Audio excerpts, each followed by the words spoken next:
welcome to today's episode of Kandid Kaiya. Today I'm doing a very special, exclusive interview with the one, the only, Miss Jovita Moore. Stay tuned. All right, Miss Moore, can you tell everyone just a little bit about yourself? Well, first of all, thank you for being here. Thank you for your interest. I'm Jovita Moore. I am the main anchor here at Channel 2 Action News, WSB-TV. I've been here 20 years this month, April. Wow. I came here April 1998. Not as an anchor. I was a reporter on the weekends and sort of a fill-in anchor. I anchored the noon show back then, but I was mostly a reporter during the week and with a little bit of anchoring. I'm a native New Yorker, born and raised. I went to a public high school in New York. I went to Bennington College for undergrad, which is in Bennington, Vermont, small liberal arts school. And then I went to Columbia University Graduate School of Journalism in New York City. I got my master's there. My first job was in Fayetteville, Arkansas. I was there for about 3 years. My second job was in Memphis, Tennessee. I was there almost 5 years. And then here at WSB, 20 years this month. Wow. Yeah. All right. Can you tell us what ways can someone gain experience in this industry and what steps did you take? I think internships are very important. So as soon as you can, we take interns starting their rising as rising sophomores. Okay. So as soon as you can in this business, you should be looking for those opportunities to get an internship. And maybe even just doing stuff around campus. If there is a school newspaper, if there is any kind of TV production or radio production, I think students need a school website, whatever it is. You should be working there as well to get experience there. And then just start networking as soon as you can. Join organizations like, for instance, the NABJ, the National Association of Black Journalists. That's one. Mm-hmm. There are others. Join that organization. You know, if there are any clubs on campus that are like broadcast clubs, you know, I've heard of Women in Communications, different names. Get active and start meeting people who are either doing what you want to do or also trying to do what you want to do so that you guys can kind of work together. Networking is very important. And a lot of this job too, a lot of this business is a lot of on-the-job training. So even once you're hired as a reporter, you learn a lot every single day. Right. And you really get to hone your craft once you're out there, like on the streets working as a reporter every day. But as a student, definitely internships probably the number one thing you can do. Okay. All right. So that leads into my next question. What would you say is the most rewarding piece about being a news anchor? You know, every day is something different, even though it sounds like it may be routine because, you know, I'm on the news every day, 5, 6, and 11 o'clock, right? So the day tends to be routine, but it's always different. The context is always different. The content of what we're doing is always different. So to me, that's very rewarding. And I know that we are still impacting people. You know, we're still touching lives, and people still look at the news as important. And, you know, they're tuning in every day, and we appreciate that. You know, so we have that. There's that interest and that loyalty there, and people make time for the news now because life is so busy and the world is so busy and everything is so readily available. But people still make time for the news. So when I hear back from viewers, that's rewarding. When I meet young women and girls, you know, Kroger, gas station, wherever, you know, mall, and they say, oh, we watch you every day, or oh, I want to be like you when I grow up, that's also very rewarding.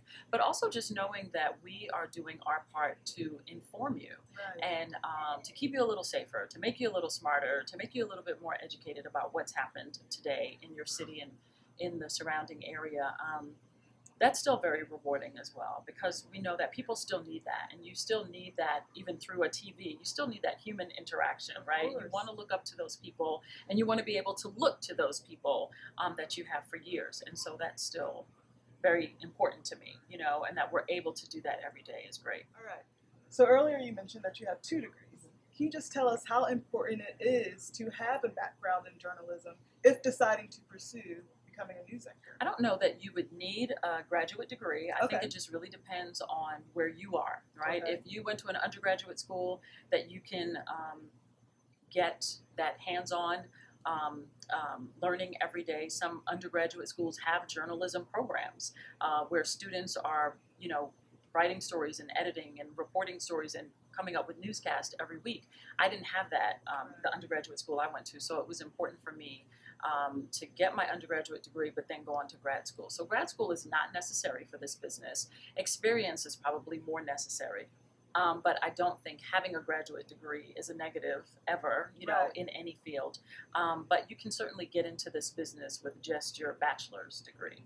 But then you need the experience and you need to be good. Right, exactly. All right, can you tell us something that women should know about becoming a music career? It's tough. It can be tough on, you know, I have a tough schedule, right? I come to work every day at 2 o'clock and I'm here every night until 11:30. So what does that mean? When do I date? When do I go to dinner? When do I, you know what I mean? So questions like that, right? So for some women, that's important. It's, you know, I see my kids on my dinner break. I don't get to tuck my kids into bed because they go to bed and I'm heading back to work. I don't work weekends, so that is a plus. But there are, you know, people who work weekends, then you're away from your family on the weekends. The people who do our morning show, they come to work at 3 o'clock in the morning, you know, so they're going to bed probably by 7, you know, so dinner looks different at their house. Dinner looks different at my house.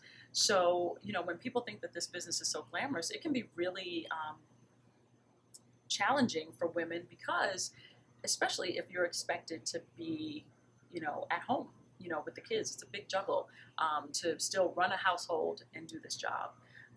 It can be a challenge in those aspects. And I think there's still that feeling in some newsrooms like, well, where's your husband?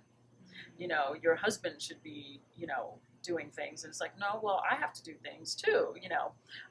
So that can be a little tricky for women. It can be challenging. And then there are probably some markets, you know, and we hear stories about women being treated differently in a newsroom, maybe not getting the harder stories or the bigger stories. I think a lot of that has fallen by the wayside. I think that's an old boys' way of doing things, and I don't think a lot of that exists now. I feel like women are equal partners in a newsroom. But, you know, there used to be complaints about, you know, only the men got sent out to the hurricanes or, you know, and then, you know, my argument to that was I didn't want to be standing out in a hurricane anyway, so I was okay with it. Right. But I think that certainly a lot of maybe those stereotypical gender roles in a newsroom have gone away. Okay. All right, so knowing what you know now, what is something you would have done differently? I don't know that I actually look back and see anything, honestly, differently that I would have done. I think everything kind of happened the way it was supposed to. Right. Which, you know, you don't know until after it's happened. I remember when I was in Fayetteville, Arkansas, for 3 years, I thought they were the 3 longest years of my life. But now in hindsight, that was nothing, right? And then the same thing when I got to Memphis, I was so anxious and excited to work in a big city. To me, Memphis was a big city coming from Arkansas. And it just worked out exactly like it was supposed to. When I got to Memphis, I took the overnight job and agreed to do overnight cut-ins, which was crazy to think about, 2:30, 3:30 in the morning, doing cut-ins of the news. But I don't regret anything. I'm glad that I did it because it was another opportunity to learn, another opportunity to get better, another opportunity to get in front of viewers and to sort of make my mark. You know, I still have people who say, oh, I remember watching you in Memphis. You know, I remember watching you in Arkansas. You know, so that still happens. So I don't know that I would have done anything differently. I mean, I think it's all worked out by the grace of God, how it was supposed to. And when I came here to Atlanta, never did I even think about being the main anchor. Monica was an icon, and in my mind, she was always going to be here. I never even thought about her replacement, being her replacement. I certainly didn't think it was going to be me because there were great anchors here when I got here to Atlanta, and I just always thought one of them would be in line. I didn't consider myself as being next in line at all. So to just even reach this position it's all a blessing, and it's all just worked out the way it was supposed to. And what I heard you say really is you pushed yourself out of your comfort zone. Probably several times I did. I mean, just picking up from New York City and going to a small town like Fayetteville, Arkansas, I had to look up Fayetteville, Arkansas on a map. I didn't know where it was, but I wasn't going to turn down the opportunity, right, to be a reporter at a TV station. So that was way out of my comfort zone. And my first roommate in Arkansas was a woman I'd never met. We both got hired at the same time. We had both graduated from school, and we just lived together as a necessity.